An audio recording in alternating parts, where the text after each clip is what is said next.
Are you ready, Lord Budgie? Yes, totally. Yeah. All right. I'm ready. Here we are. It's the Lord Budgie is back for part 4. How are you?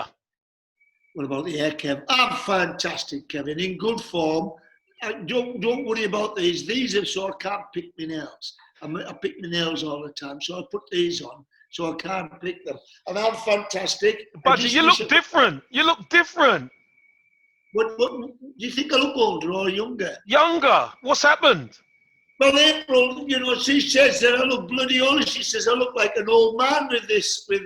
No, but you look different to your last one. You look like, what have you done to it? What have I done to it? I've coloured it. Yeah, I tell the truth. Do you think I'm naturally black like this? There you go. Yes, I'm naturally black like this. It's coloured. That's what I wanted to wear, Budgie. I wanted to wear. It's coloured. It's coloured. Yeah. Truth. If I let my hair grow, I'll be like Morrison. I'll be like Joe Morrison White. And no hair. No, we don't want that, Budgie. We don't want that. Look. How can he come on Facebook? Hey. This isn't about him. So let's not go into that. Right, okay. Right. On. This is Lord John Burridge. And King Kev. Right. King Kev. Legend and Premier League record holder. So let's get into it, Budgie. This is part 4. Right. Who did you play for after Sheffield United, Budgie? Well, I told you last time, I failed at Sheffield United. I got a couple of years there, and usually my legacy is the people buy me and they go straight up. First year, I had 2 years and they couldn't do it. Yeah. And then, the contract was coming to an end. And this is, the second one, Southampton, Chris Nicholl, who was my centre half at Aston Villa. Yeah. He was a lot older than me. I was born when I was 19 or 20 when I was in Aston Villa. Yeah. And he was my centre half. He was one of the experienced pros at maybe 29, 30, and he'd gone into management and Southampton gave him the manager's job, and he had done a fantastic job. Yeah. After taking over from Laurie McNenemy, which was superb, and he kept them up, and he had Shilton. He had Peter Shilton. Shilton at the time, yeah. At the time, and Arthur Cox. I told you about the derby. This is where I got my backside bitten. I should have gone to Derby in the 3rd division. They went bang, bang, because they bought unbelievable players. And when they went bang into the 1st division, they went and bought Shilton, right? From Southampton.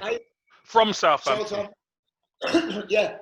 And I was coming to the end of my second year at Sheffield United. Hey, Budgie, just for a bit of perspective, what year was this? So let's give people a little bit of perspective. What year was that?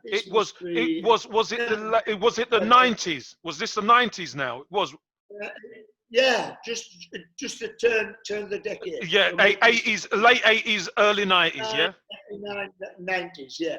Right. That would be about right. Yeah. And I got this phone call, and they offered me a fortune, as Southampton do. They always, they've got a lot of money. They pay well. They pay well, do they? They well. And, he came on, he says, Budgie, I'm losing Shilton. Derby had bought him for a phenomenal fee. I can't remember what it was. And he says that, you only want, I need an experienced goalkeeper, somebody who can, do Peter Shilton's job. Yeah. Because Shilton's doing a great job for me. And I thought, bloody hell, I'll come down and see you. So the contract was great, no problems with contract. But I thought, the legacy of following Peter Shilton, can I do it? Yeah. And then I got some awful stick in the papers, in the way that, they've got a look-alike. He looks like Shilton, curly hair like Shilton, he's built like Shilton, can he play like Shilton?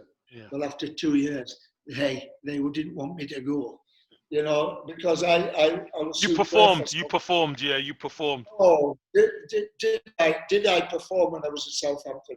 And that I really enjoyed it at Southampton because there was no pressure. Yeah. We had a fantastic team. We had great kids coming through.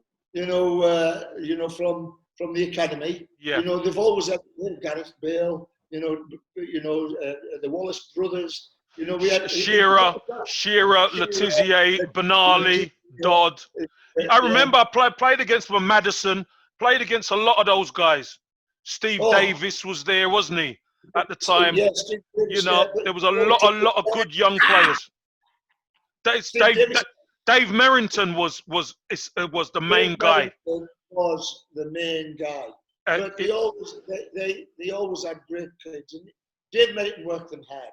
Yeah. And you know, like I remember Shearer making his debut against the Arsenal. Were you playing that day? No, I wasn't. I was playing in the reserves that day, and I remember them saying Shearer's making his debut. You know, what was he? 17, 18 he was, and scored a hat trick, didn't he? Yeah, I think it was about 17. He was 17. And, you know, yeah. Yeah, the gaffer put him in. He didn't tell him. He told him in the team meeting, and he just put the team up, and Shearer was there. Yeah. You know, and Shearer was like that. You know, it was like, what? And he went out, he got a bloody hat-trick, we beat them 3-1. Yeah, beat Arsenal 3-1, I remember it. Yeah. Gah! Sick I was.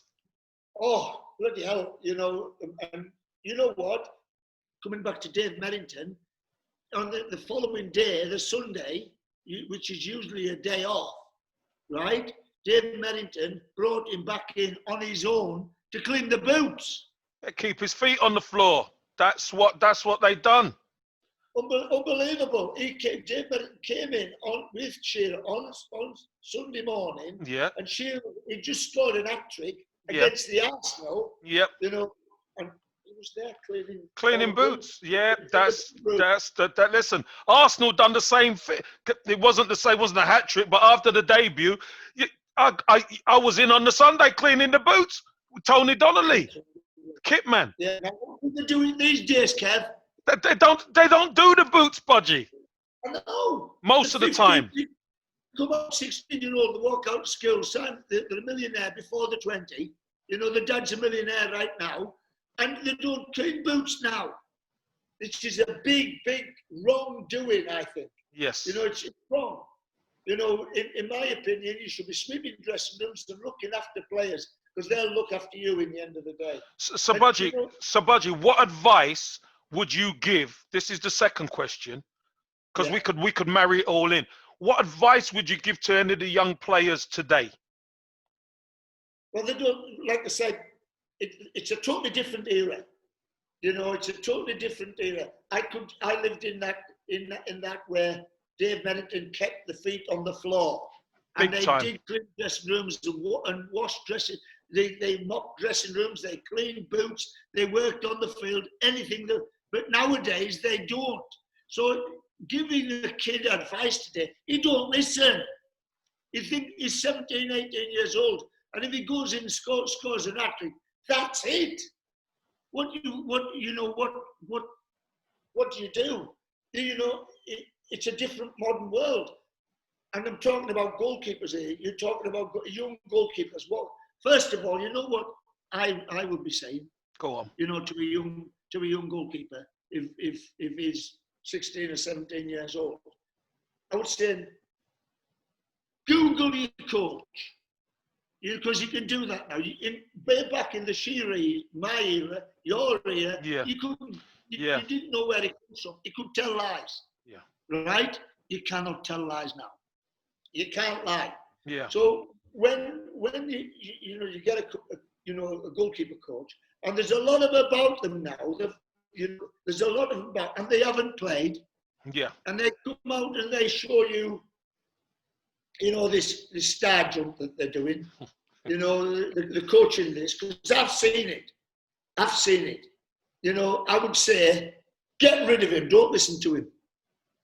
If your goalkeeper's played a professional level for over 100 games, You know, even if he's done 4th division, I don't think he has to be in the star. You know, he has to 4th division. You're playing for your living. The guys who come into football clubs and they've got a A license, you know, certificate from the FA, and you know he has never played a game.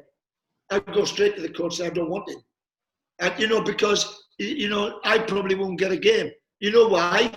He's probably a mate of his coach, of the coach, and he's not going to disturb. He's not going to rock any boats. You know, I was, you know, my own man all the time. Yeah. You know, if I was doing right, I would say it. I would go to the coach and say I don't want him. He's never played. Yeah. And if you've never played, Kevin, if you've never played football, you cannot teach it. You agree with me, don't you? Oh, 100%. Listen, I know there's some managers who have managed clubs, but they've had good people around them who have done the coaching. Exactly. Right? But you can't teach football if you've never played it. You're talking about this era now, aren't you? You're talking about this era. This era. Right? This era now that you're in. Okay? Now, if you buy good players, Kevin, if you answer me this question, if you pay over 50 million for a centre half, you know, and Raheem Sterling, right? Raheem Sterling went to over 100 million from Liverpool to Manchester City. Well, 50 something million he went for. You don't have to, and I get this rubbish. Pep Guardiola's made him a better player. How? No, he has. His goal production is up. His assists are up. But Pep's played, Budgie. Pep has played. Yes, he has. Right? I know he has. So Pep's helped him to be a better player. If you'd made Vardy coming out of Fleetwood, you know, that's and it was John Rudkin who took him to Leicester City. I know, John. Yeah. You know, it's not the manager, it's players, Kevin. You know, and you're coming back to your question. You know, there's not many kids that will listen to me now. When I take them to one side, you've got to be dedicated. You've got to be humble. You've got to, you know, live for football and mainly enjoy it. Yes. They don't anymore. They don't. They're thinking about that. Well, hey, you know, hey, let me pull you up on that because you were thinking about that as well. What are you talking about? But I was, you know, I loved the game. I love football. They don't anymore. They don't. Yeah, it's a means to an end. You mean? That's what you mean. It's a means to an end. They don't anymore. You can tell you, there's not many great players in the world these days that will come back in the after. You know why they call me crazy, Kev? You know why people, you know, because I was the first one in. I was the last one out. I went against all the managers and all the advice I was given when I was starting to go into the gyms. Yeah. You know, in the late 70s, early 80s, I was going to the gyms. And they were telling me, Kev, don't do that. Don't do that. It makes you slow. Weights make you slow. Can you remember that? Yeah, I remember. Yeah, I do. And I was going there twice a week. I was going there Mondays and Wednesday nights, right after training. And people called me crazy. He's mad. Look, he's building his muscles up. He's going to get muscle bound, blah, blah, blah. But I was playing great. Yeah. And that's all that matters. That was all that mattered. It works for you, yeah. It works for you. That is what, this is back to your question. Whatever works for you, and if you love football, and if you want to go back in the afternoon, you know, don't listen to the scientists. Don't listen to the people who haven't played. And the stats, with the stats. Don't listen to the stats because stats lie. Stats can lie, yes. Stats do lie. Yeah. But this is where they live on now, young kids. They live on stats. You know, they live on stats and you don't give it all away. But stats lie. There's no machine in the world that can tell you how to you're a winner. There's no machine in the world that you can, because you're not dribbling through like Messi and scoring a goal. There's no machine in the world that can say, there's this kid at the back. You go there, stay there. We keep it tight. We keep it tight. The organisation, yeah. Organisation, that skill, Kev. The talking from the goalkeeper to control the back four, like you do. That's a skill in itself, yeah. It is. It's a stop it before. That's what I was good at. Stop it before it starts. What they call it, Budgie, prevention is better than cure, right? Correct. I can't use words like prevention and stuff like that. Well, you just said it. Stop before it starts. Yeah. I didn't. But that's what I was good at. That's what was my game was. Stay there. Keep out my box. If that area is mine. If it comes in there, and usually, Kev, if I kept you on the edge of the box, you've been the strike. If I kept you on the edge of the box and they weren't going, you had to run offside, or it was me and I've got to run at the game. I didn't have to back my own centre half. I didn't have to back to the goalkeeper, the striker. And I usually got a clean catch it. I had a knack of that. Budgie, 1 second. Yeah. Yeah, and that is. I never see any characters now. The last character I've seen was Schmeichel, who showed his emotions on the field. His son does it now, Casper. His son does it. He's a bit emotional, but he's not as emotional as Shilton used to be. I used to be. Ray Clements, the best keepers. Yeah. Yeah, they used to get really upset when the defenders didn't do what they say. Bruce Grobbelaar used to go nuts, didn't he? Oh, yeah. Schmeichel. Yeah. Can you imagine Schmeichel, if you were in front of him, one in front of him, a centre back, and they didn't do what he says, and the ball ended up in your net, he hung you up on the peg at that time. There's nobody like that. And I want my goalkeepers to be like that, even to this very, very day. That's my advice to young kid.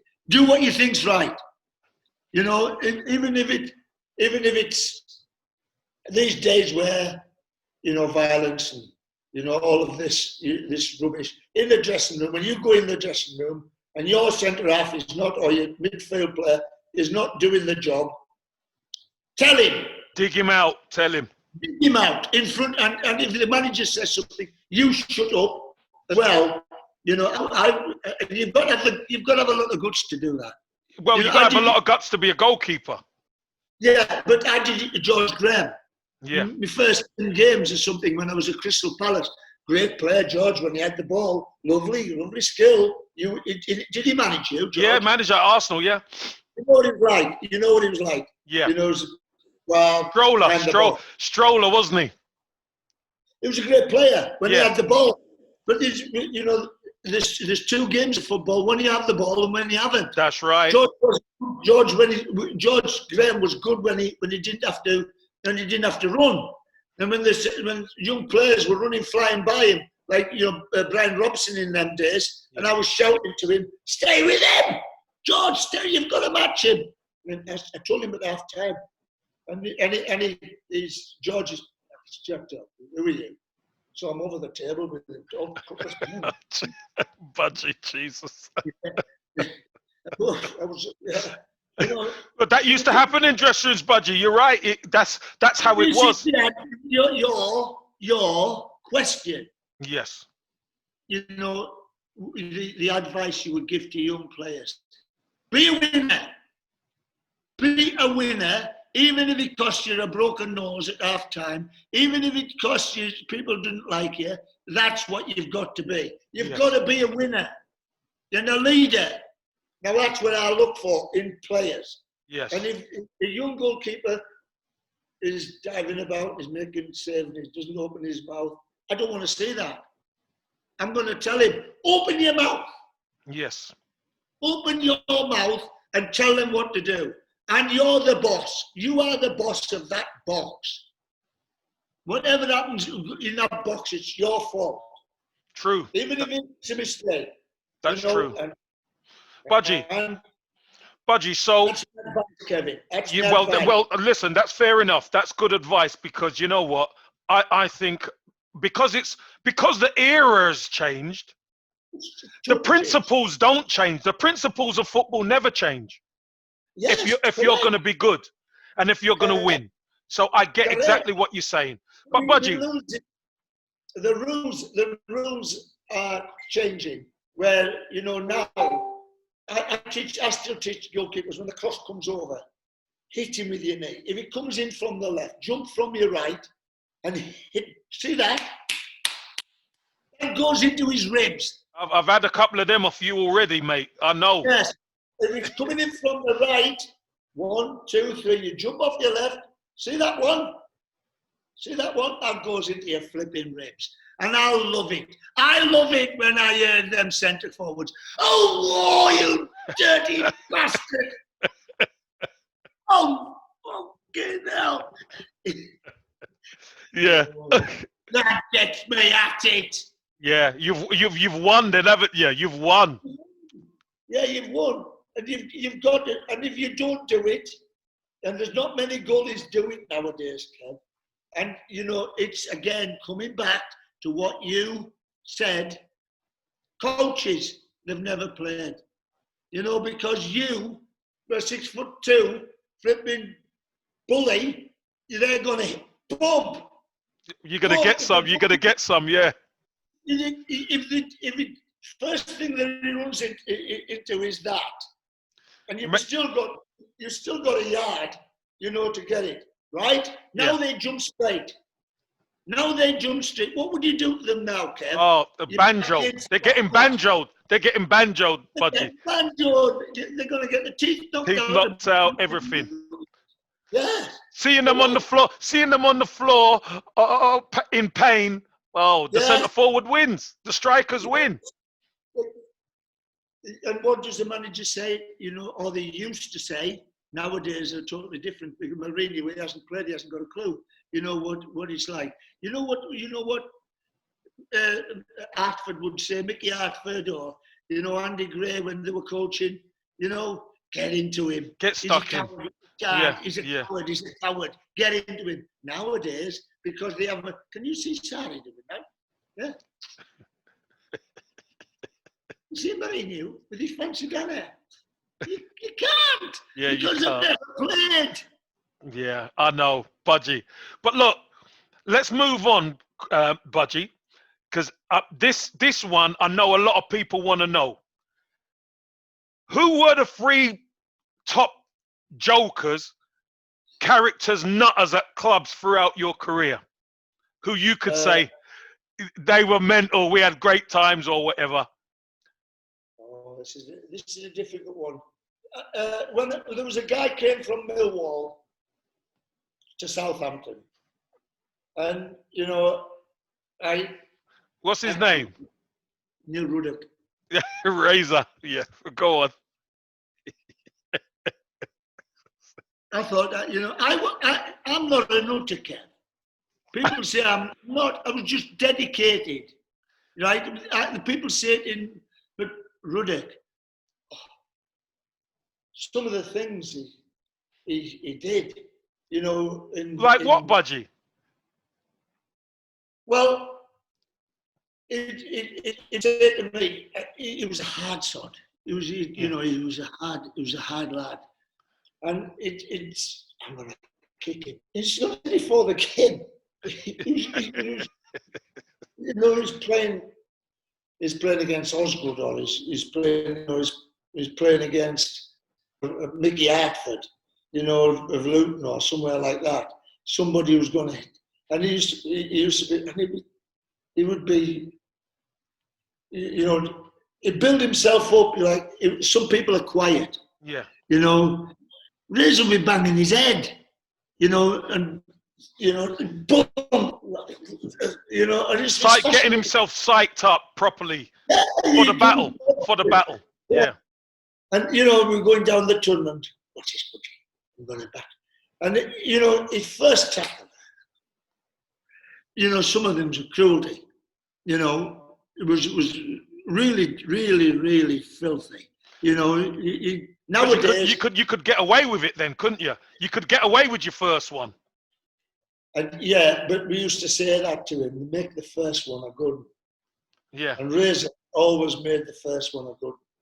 You know, but he had one hell of a left foot on him as well. Yeah. And he used it to a great extent. And then when he, you know, when he booted somebody who he was up against, he used to come back to me, I told you. I told you. God. Not again. You broke his leg. Great. Oh no. No. He was.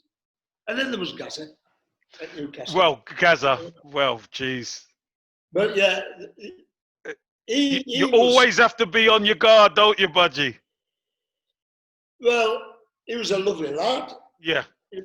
I loved him. I loved it. Did he play any jokes on you, Budgie? Did he play any jokes on you? No. He was a serious lad, but every time he'd come out, there was a lot of stories told about Gaza, you know, about his drinking and, you know, his Dunstan bringing up, blah, blah, blah, his hard bringing up. But he was very dedicated. Yeah, he was. Unbelievable. He was the first one in the morning and he was the last one away. You know, after the first team on Friday had finished, he had bundles of energy. Mm. Yeah, you know, and he would fly to the reserves, playing there 5-a-side, and then he would go to the third team, playing there, and he would be going home at about 2 or 3 o'clock.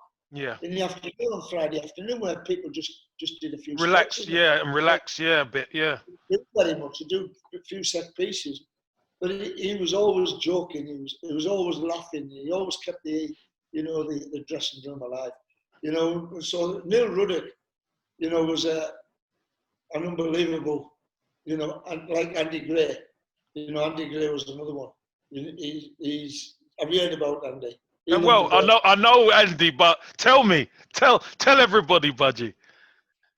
He's a great player as well. Unbelievable player. I'll tell you, I didn't hear him. He came down from Dundee United. I was bought on a Wednesday and was going to play against Birmingham City on my debut on Saturday, the big derby. Yeah. Well, that's at Villa. Is that at Villa? Aston Villa. I was in the Pepsol Hotel. You know, and I was there on Friday night, and a knock came on the door, and it was Ron Saunders, God bless him. Yeah. You know, it says, "This is Andy Gray. I'm just signing from Dundee United." And I said, "Oh, pleased to meet you, Andy. Pleased to meet you." Yeah. You know, we had a little Volkswagen Beetle, orange Volkswagen Beetle. Yeah. It was my first game. He didn't have a car. Right. You know. And I said, you know, he went to his own bedroom. He says, "Can I have a lift down tomorrow?" I says, "Yeah, no problem. We'll have our lunch at 12 o'clock. I'll take you down to the Villa Park." Yeah. Which is about 20 minutes drive. So we got there and we won the game. We won it 2-1. Right? So did he play or did he not play? No. He signed on Friday. Right. So he wouldn't allow him to play. Right. Okay. And you know, we were going back, you know, to Pens. I took him back to the hotel. "Hey, coming out, Budgie, coming out." You know, I says, "No, Andy, I'm going up to Blackpool." You know, because I was buying my house and I was going to get married. Yeah. You know, then. And I went back to Blackpool. And I come back on Monday. Yeah. On Monday morning. Did my training. It was only like 3 or 4 hours to Blackpool, you know, to Birmingham. And I did my training. He says, "You come to my room on Monday afternoon." And he says, "We'll start together. Coming out tonight, bud." You know. And we moved into the same room, you know, then. And I says, "No, Andy, no. I've got to get the rest of training tomorrow, you know." So he says, "I'm going out." So I could see him getting jacked up, and it was them days when he had the blow wave, you know. Blow wave, love it. He was blow wave in his hair, and off he went. You know, he was going out on his own. Yeah, on his own. 2 o'clock in the morning, He had a bird in bed with him, middle of the night. He was giving her one. He was giving her one. Right. You know, and I said, well, that's fair enough. It's Monday night, you know. So he introduced me. He was good enough to introduce me to the girl at breakfast, you know. And then that's nice of him. so he had a rest on Wednesday. He had a rest Wednesday and Thursday. Now Friday night he came to me. We played Spurs next day, right? Yeah. At Villa Park. And he says, "Come out tonight, bud." It's Friday. We've got Tottenham tomorrow. We've got Tottenham Hotspur tomorrow. He says, I said, "I'm not going out, Andy. I'm, you know, okay, you know, halfway through, you know, at night again, he's come back. He's absolutely pissed up. And he's got another bird. He's banging the arse off her. Well, I got up for my breakfast. I did my little warm up on the car park like I usually do, you know. And Andy got up at 12 o'clock. I had to get him, you know. And his bird got dressed and went. You know, we had our pre-match to get in there, and we're going down to Villa Park. And he's playing now. He's started. He's started. Could smell the breath on him and everything, you know. You know, you know, the game started, and they had a lad called Barry Danes in goal, you know, in Tottenham Hotspur. Yeah. You know, the cross came in, and out of nowhere was Andy. Yeah.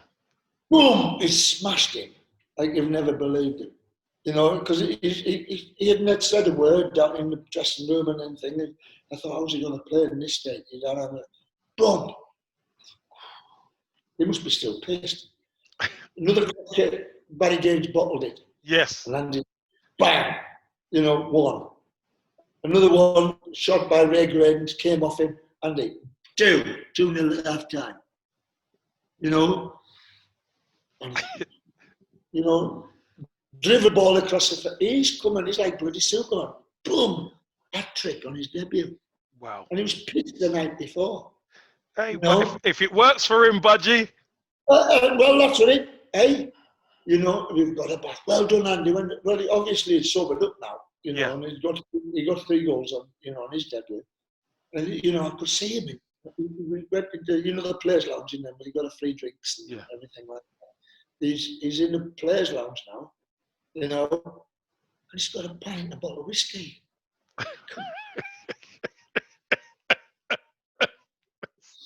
Oh. And we talk about characters, you know. Yeah. Severe lack of characters around the game now, isn't there, Budgie? And I tell you what, he wasn't the biggest lad in the world. No. You know, you could see everything on him, though. You know, and he was like that in training. He would batter you in training, and he could have got hurt himself a lot, you know. But he protected himself. He could get his arms up. Yes. You know what I mean? He knocked your arm. If you come in out, he knocked your arm down. Yes. He had great timing. Yeah. You know, in that he had that technique. Yeah. And me and Andy are still great friends. He's a good lad. He's a good lad, Andy. I like him a lot, actually. I like him. I was, you know, when I went to Wolverhampton Wanderers,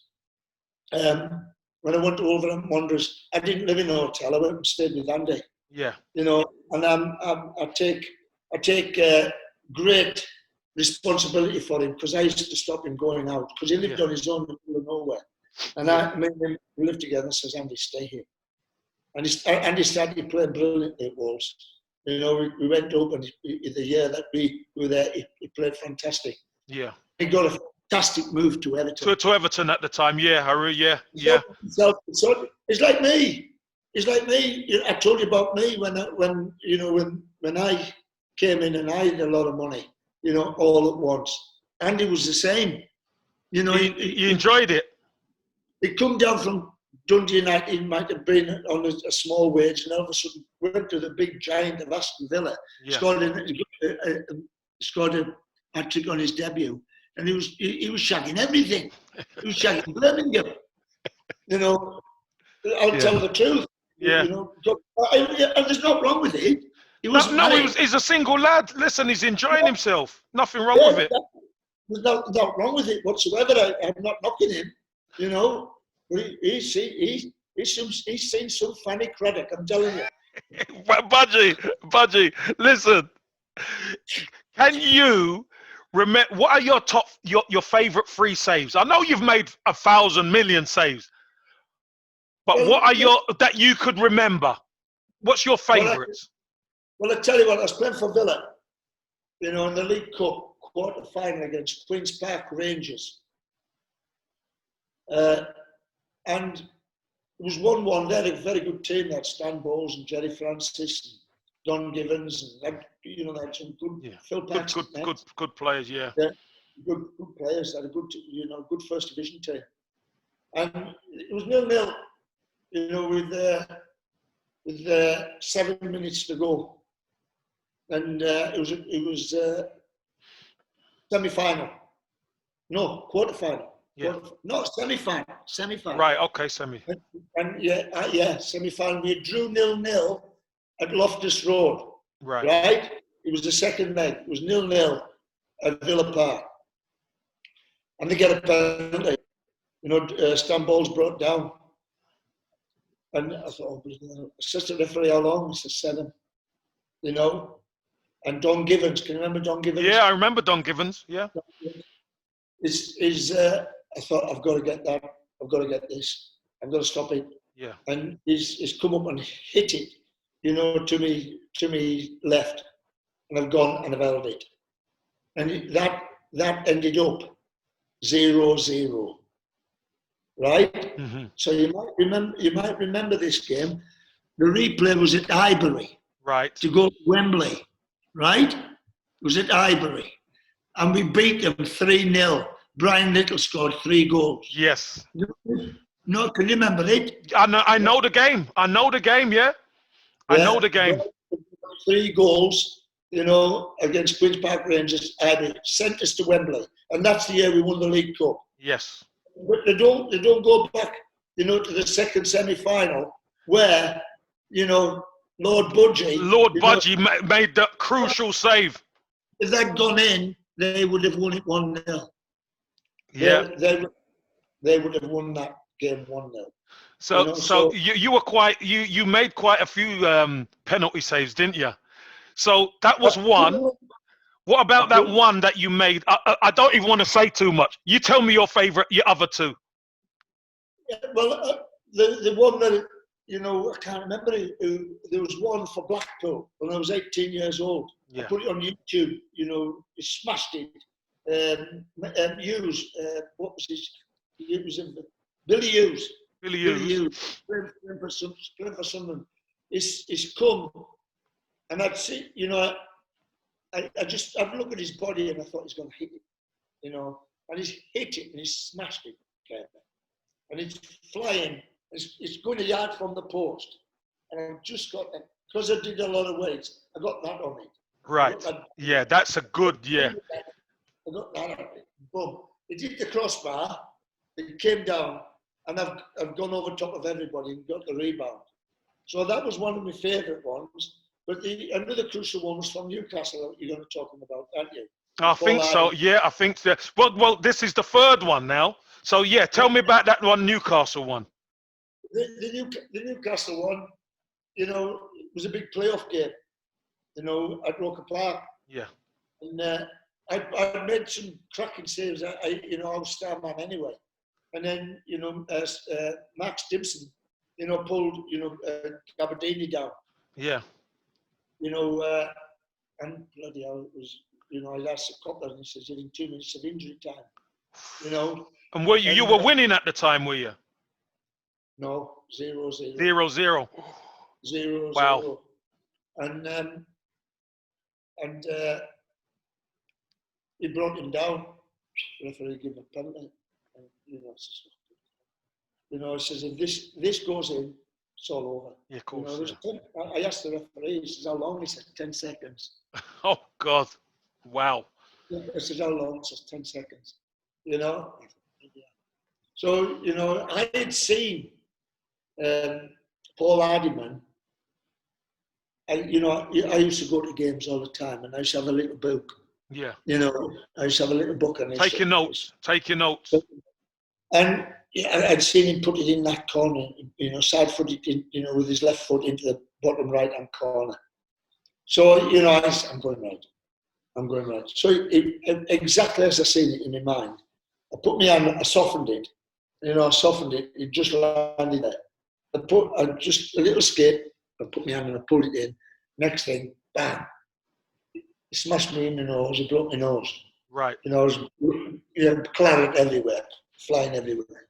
And you know, it's a good job that you know all the lads were at him. You know.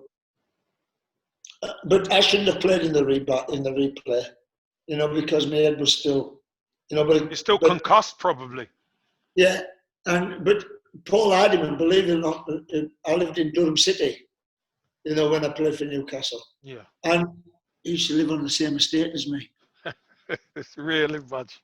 Yeah. I put his windows out, Kev. What's that? Did you? You done his windows in? Threw a half big little bit through his window. See, this is what the people don't know, Budgie. You done his windows in. Yeah, took half a building brick 3 days later and threw it through his window. You know, I left it. If it threw it through his window, you know, right afterwards, you would know. You know, he would have. I give it 3 days. I threw, to cool down, yeah. It was on Tuesday. The break was on Tuesday. I threw a brick through his window. Oh, Budgie, I love that. Budgie, I love that. But Budgie, look, I want to get a little bit serious now. I can't. No, because you have helped produce some top goalkeepers and good goalkeepers from your coaching style and the way you are. Could you tell us your greatest achievement, what you've done for a goalkeeper? A lot of people have got it. They don't look at me right. They always think of me as a character, and I'm always laughing. And you know, they don't see the real John Burridge. John Burridge is probably the most dedicated professional they've ever seen. Mm. Even now, you know, Bert. You know, when I get a lad that's really good enough, you know, remember, Nigel Martin, England. Yep. Tim Flowers, England. Yep. Paul Robinson, England. Yep. These are kids that are brought through, you know, and you've helped them develop and everything, yeah. But what's your greatest achievement? That's what I want. The greatest achievement is when I live in Oman now. Yeah. And I came to Ian Porterfield, God bless him, brought me to Oman. I didn't know where Oman was. Yeah. I didn't got a clue. But I had a plan. You know, when I first came here, and after 1 month, I started to write what I was going to do. Yeah. And the only way, you know, I said, to bring Oman football into the modern world was get a player in from Oman to the Premier League. Yeah, right. Because your name is on every stadium. The Oman flag is on every stadium. Every player that plays in the Premier League, there's a flag goes around every stadium. Yeah. And I wanted Oman on the map. Right. On the map. And I wrote my strategy, what I was going to do. And I said, my first one, I will make you a Premier League footballer. And, you know, I took it to the Federation and it's crazy. You know, it's crazy. It's mad. Right? Mm-hmm. So I said, if Senegal or Ghana still can do it, because they weren't footballing countries, you know, till the French started pulling them into the French league and then the Premier League started buying them. Senegal was just, you're joking. From Senegal, from Ghana, from Cote d'Ivoire. Yeah. Ivory Coast, yeah, you're right. But in Oman, I said, I will do it. I will work hard and I will do it. So I give it 1 year, looking round, looking at, and then I found this guy playing in the 3rd division. He was 15 years old. His name was Ali Al-Absi. Right? Mm-hmm. Yeah. And, you know, I said, I went to him, and remember he's playing 3rd division. 3rd division, Oman. Now, Oman is not the best league in the world, you know. And I says, I want you to come to the national team the next time we gather. The next time there's a squad meeting. And So he's 15, 16. He's 15 or 16. Yeah. And I put his name down. And I took it to the federation. Well, I was, you know, the general secretary and the president, what is this? He's 16. He's plays 3rd division. You will make us a laughing stock. The words were, there is tomorrow. Yes. There is tomorrow. You know, and I said to Wally, who was a trainee fireman at the Muscat Airport. Right. Right? I said, I want you in training 6 o'clock with me every morning, right? Mm-hmm. And we go two nights a week in the gym. Yes. And give Ali his due, his brother used to bring him in a car because he couldn't drive. Yeah. You know, he brought him from because his brother was, you know, a top man, one of the bosses at the airport. So we would bring, and we used to do an hour. Every shot in the book we would do, right? Mm-hmm. And when I said 6 in the morning, in 45 degrees heat, he was there before me. Good. Dedication. You good. Well, that's what I look for. Yeah. That's what I look for. Bravery and attitude and mentality. Yeah. He was there. If he wasn't there before me, there was something wrong. Of course. And then I've done all his jumping and his upper body work, you know, twice a week in the gym, Sumpter's gym. Right? Mm-hmm. After 2 years, no, after 1 year, I said, he was 16.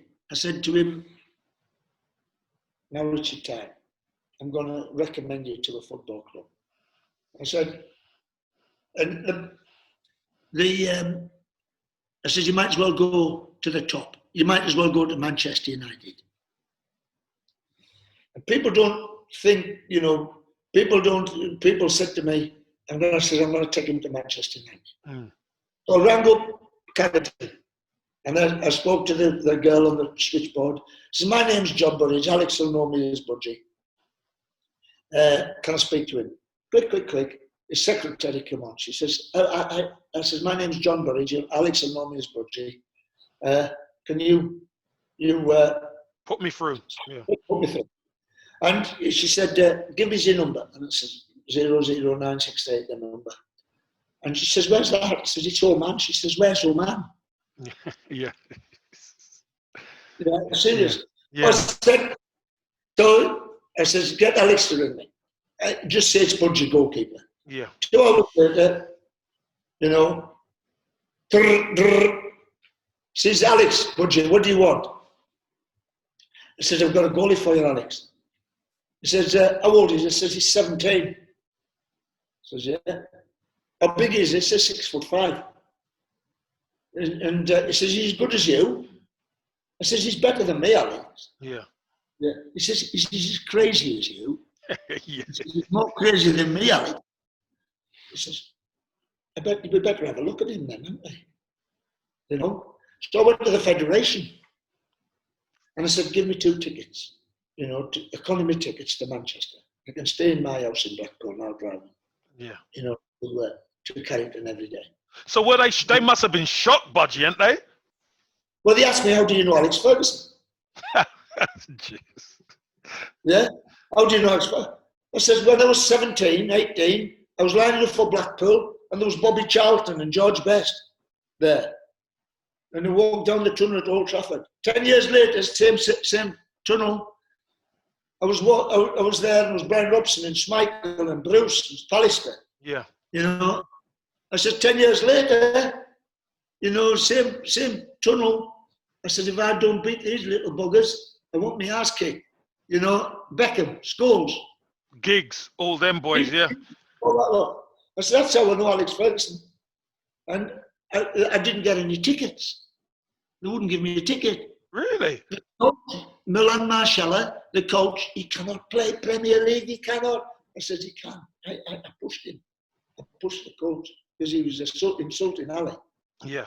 You know, he was insulting him. And I pushed him. And, you know, I got into trouble, you know, about my aggression to the coach. But he was insulting the kid. Yeah. He was 17-year-old. So I took him to Carrington. So on your own money, you paid for the ticket. I paid. Yeah. Not Federation, me. Yeah. He's did it out. I paid for his ticket. Yeah. I was that confident, you know. And what happened was he was training with Tony Coulton. Can you remember Tony? Yeah, Coulton? yeah, remember Tony Coulton? Yeah. Well, he was a goalkeeper since and he's good, you know, he is good. So on Thursday they played him in a practice game, you know, against the reserves. Ali was playing for the reserves, and Van Nistelrooy, boom, is giving one. Yeah. You know, and Ali was, you know, he was a bit shy. He was only 17, and they said, Jawat, next time, Jibatha Rizal, bring this man Ila Mustashfa to the hospital. Jesus. You're talking about he's going to do Van Nistelrooy. You're joking. Yeah. I went back at the goal like that. And I said to him, Jawad, Jibatha Rajul Mustashfa. Next time, bring him to the hospital. Cross came in, and now he had this jump. You know, he's got this African swag. Spring, got the spring, hasn't he? And he's lifted his knee, which I'd taught him, and he's hit Van this crack straight in the face. You know, and you know, and it's Thursday. It's a practice game. It's half an hour practice game. Alex is gone. I've looked at Alex, and Alex is gone.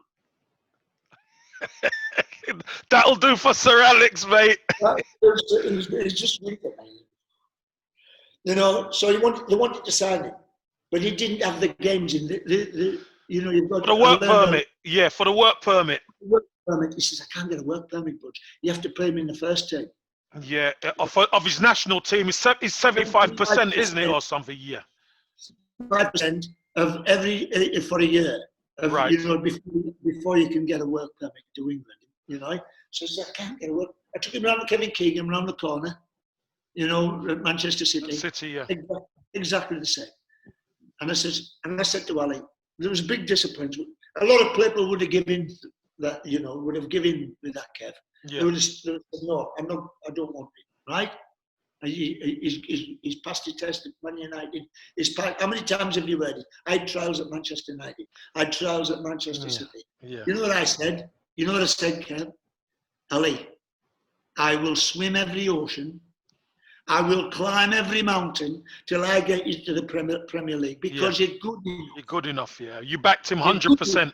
Yeah. Right? So I took him to Sam Allardyce, and Sam said, Budgie, Kevin can't get one and Alex can't, but am I going to get one? You know, 2 days later, after in training, he said, I've got a plan. We'll send him to Norway. Right? We'll send him to Norway. I will pay his $5,000, his salary, you know, in Norway.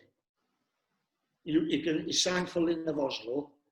In a year, you play him in the national team, get his games, right? Get his games up, yeah. Get his games in, and then we'll apply for the work permit, we'll sign him. Right. There you go, Sam. Right? Went to Norway, where a lot of, you know, there's a lot of interest in Norwegian players with scouts. Yes, loads, yeah. Ali won the best player in Norway, best goalkeeper in Norway from the first year. Wow. I played because he was playing in Lynn. He got a game in the first team. He played about 5 or 6 games for the national team, yeah. For the national team, I pushed him forward, and I'm going to tell you something after this. He came back, contracted, finished his year, contracted, finished. He won best goalkeeper in Norway. You know, we went to a work permit in Sheffield. You know, work permit meeting in Sheffield. Yeah. And there's like 2 ex-players. You know, Russell Osman was one, and Putney. Was it Trevor Putney? Trevor Putney was the other. Was it? Is it on the panel? Like on the panel? You know, there's 3 government men and 2 ex-footballers who advised them. Right. Right. And Russell said to me, Budgie, why should we give him a work permit? He says, well, I played 779 times in the Premier League. Managers have picked me, you know, to play 7. I says, and I'll tell you something, he's better than me. Yeah. So if he doesn't get a work permit, I says, it's a waste of time. That was it. They advised him to get his work permit. He went to sign for Bolton. Fantastic. He was 19 years old. And then the rest is history. You know, but when he got his work permit, I got home. This is Graham Sounders budget, Newcastle. I said, yeah. He says, this lad you've got, Apsey. I says, yeah. He says, I'll give you 100,000 if you get him to sign for Newcastle. Jesus. I says, you're joking. I says, Sam will punch me nose in. Sam will do you in. Sam will do me in. No, you couldn't go back on that after he'd done all the work. No, you couldn't go back on him. No, Sam's, you know, he gets a bad press, you know, about the style of play. But West Ham United, he picked them up, you know, 4th bottom of the 2nd division, and he left them, you know, in the Premier League. He left them in the Premier League. 6th in the Premier League, and the bloody supporters are shouting, you know, he doesn't play the right kind of football. You know, he gets bad press, Big Sam. You know, and it's wrong, Kev. It's wrong. You know, the job that he did for Bolton, the job that he did for West Ham. Bloody hell. You know. I know. But look, he's one of them characters, though, isn't he? He's a character. You know, he's like Marmite. People either love him or hate him. But he has done great jobs at certain clubs. No, Kev. He doesn't go talking like this. You know, I like total football like I would play in Spain or Italy. Hey, get the ball forward, son. Get it on. Yeah, but certain clubs, Budgie, certain clubs want their team to play football, and West Ham are definitely one of them institutions where they want to play football. That's just the way they are as a club. You know, where they were as a bloody football club, they were flying 5th or 6th bottom of the 2nd division, and Sam took it the 5th or 6th top of the Premier League. Yeah, I know, Budgie. I know. Come on. You know, I know. Budgie, I know. But it's up here for some people. But listen, we don't want to be talking about Sam. I want to commend you on the great job you done with Ali Al-Habsi and a load of them other guys. I mean, to take him from Oman. I mean, he's had a great career in England. He's a bloody billionaire. And he's still, isn't he? He's still playing, isn't he? Yeah, he's 38, I think, but he's still young. Is he at West Brom? Is it West Bromwich Albion? Yeah, and they're going to be going up, probably.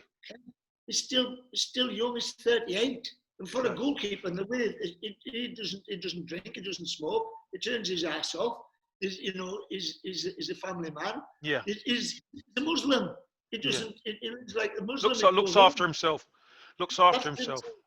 So Budgie. No, I get all that, and this is number 4 now. This is what I got to ask you.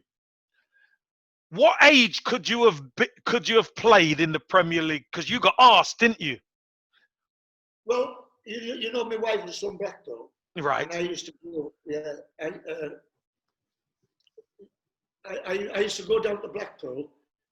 After I'd finished, I was a coach then. I was a coach. You know, I was in Oman, working for Oman with Ali. And Ali was living in Bolton, which was like 10 minutes away. Yeah. It was, 20 minutes away from where I live. Yeah. So I used to go you know, to Ali's house, and I used to go and train with Fred Barber in Bolton, you know, and, you know, I was really fit. I was still very, very, because I live in Oman. Yeah. There's no drinks, Yeah. I played beach football, and I can't do it now. I couldn't play now. Yeah. You know, I still best man on the beach. Yeah. But I couldn't play. But in then, when I was 52 years old, Yeah. you know, I used to go to Blackpool, and I would go and train with Blackpool, and you know, like it was a bit. I used to play in the five-a-sides, Yeah. you know, in goal, and it was brilliant. And I remember Blackpool were in the first division then. Yeah. You know, they were in the Premier League. Premier League, yeah. Ian Holloway, wasn't it? Ian Holloway. Ian Holloway, yeah. And I was flying about. I was enjoying myself, you know, in the training. And he had a big problem with the goalkeeper. And I'd come back to Oman. And it was Ali who rang me. Ali, he says, the manager of Blackpool wants to speak to you. You know, I said, can I give him your number? I said, yeah, no problem. An hour later, we've got Ian Holloway. You know, and he says, Budgie, I haven't got a goalkeeper for Saturday. I know I'm struggling. He says, I've got one or two options, but they're not as good as you. Yeah. You know, I seen you in training every day, you know, when you were here. Yeah. Come on, will you play 1 or 2, 3 games till the goalkeeper gets, you know, right? And I said, yeah, why not? You know, I went and asked the federation. They said, no problem. And you were 52, Budgie. 52. You know, I was 52, and it was okay. And I thought, I'm going back. Wednesday. I'm going to play Saturday. Yeah. And I got a telephone call. Nobody will insure you. You know, wow. nobody would insure me. You know, incredible, Kevin. You know, that I could have been playing Premier League football at 52. At 52, and I know you would have done the business, Budgie. I know. I could have done it. I can't do it now. Yeah. You know, because you know I'm 68 now. You know, and I couldn't do it now. I'm still the fittest man on the beach. I can still win tackles. I can beat 28-year-old kids. Yeah. You know, on the beach, and they're strong. And they play local football. They play in the Omani League. Yeah. And I still do my smack. Yeah. I still smack glasses, and then, you know, I still lay the head on them. You know what I mean? And I do. I still give my face full of that. Yeah, you're still putting it about, Budgie. And if they want to fight, Kev, I mean, you give it them, yeah. I have a fight once a week. You know, I have a fight once a week with them. And you're not supposed to win of Omani, but they won't report me. You know, they won't. You know, they won't. If you don't Omani, we'll see you next week. Well, you have a scrap, and then I'll see you next week. Yeah, see you tomorrow. Yeah, see you tomorrow. Yeah. I've been playing with them for 20 odd years now. No, it's good. It's good, Budgie. It's good. You know, I'm speaking fluent Arabic to them, and you know, I'm speak kelp. You know, you dog. You know, you know, gay. Oh, Budgie. So you're a good banter. So it's like the banter. You're having good banter with each other in Arabic. That's good. Shut your mouth.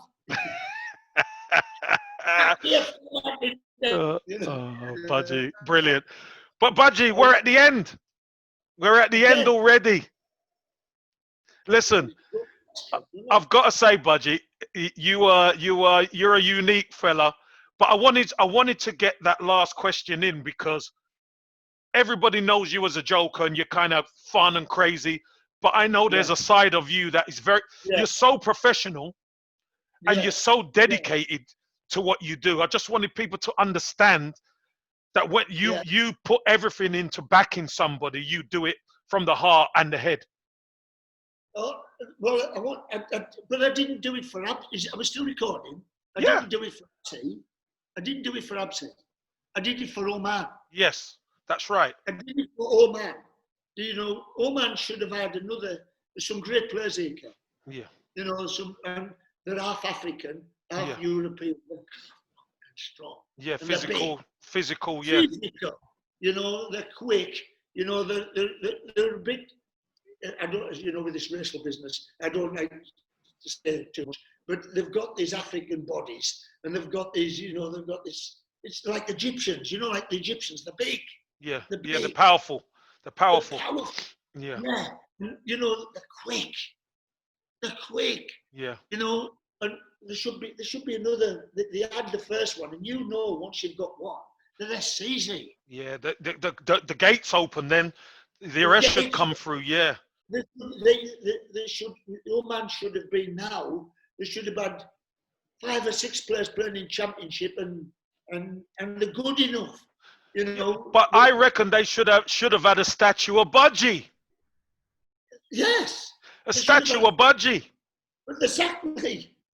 But they sacked me in 2011. You know, when I came in 1998, Oman football was here. Yeah. Right? In 2004, we shifted Ali to the Premier League. In 2009, we won the Gulf Cup. Yeah. You know, Kuwait, Saudi Arabia, UAE, Qatar, Bahrain, you know, Iraq, Iran, Yemen. Yeah. You know, we won it. Wow. And that was the first time and then 2 years later they sacked me. And then I didn't get any reason why I was sacked. You know, I thought, have I done badly put in the Premier League? You know, am I done badly, you know, putting a lad in the Premier League? I love Oman. Yeah. I love it. You know, there's only one bad thing about Oman. You know, the weather now, it's like 50 degrees, 45, 50 degrees. But it'll come down in August. Yeah. And then it's beautiful. You know, that's what I look like. I do now, Kev. You know, and I'm fit as I'm living here. Yeah, you look well, Budgie. You're looking well, and I know how fit you are because I've seen you. You know how much you train and stuff like that still. So listen, Budgie, I've really enjoyed this one, mate. This has been a real eye opener, mate. Do Channel 5. We'll do another one next week. Sort something out. We'll do number 5 very soon, buddy. Oh, bloody hell. You know, we have to do, you know, the hour together. Yeah, we can do. We're gonna do it. Don't worry, we're gonna do it. We're gonna give them something different, Budgie. Okay. Our debate. We're gonna do our debate. Behind the scenes. Behind the scenes with King Ken and Lord Budgie. And Lord Budgie. Listen, you take care, Budgie. Cheers, bud. Okay. Ta-ra, mate. Bye. See you later.